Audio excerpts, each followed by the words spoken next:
What does it mean when your implants drift into your armpits when you lay flat? So in general, this is something that happens because your capsule has stretched out. So I just want to start by saying it is normal and natural to have a little bit of motion of your implants when you lay flat. Having a lot though where it ends up in your armpits is not normal. So every time we place that breast implant, your body forms a capsule around it, which is a scar tissue sac.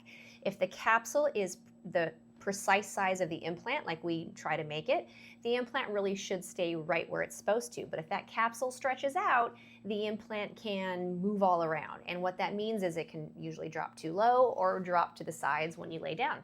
So why does this happen? There's a few different reasons. So reason number one, you are a patient who just doesn't make good capsule tissue. Your capsule tissue is quite thin and it stretches out really easy. So just with time and gravity, the implant will stretch the capsule both low and to the sides. Sometimes it's a combination of the capsule and just your tissue in general. I see this a lot with people with heavy sun damage. Like all of their tissue is just weak, and sometimes it has a hard time supporting even a small implant. Another reason this can happen is you have really big implants. So really big implants, even if you make decent capsule, if you don't wear supportive bras, if you do high impact activity, and just with time and gravity, things will stretch out. And then finally, we see this more commonly with under the muscle augmentations because the pressure of the muscle repeatedly will stretch the capsule out laterally and down below.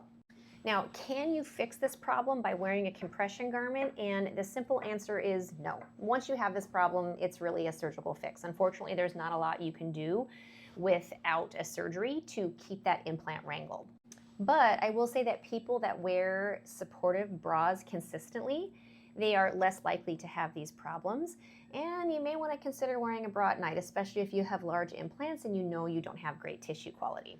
Especially if you've already had a revision for the same problem. This may be something you'd consider to protect your investment.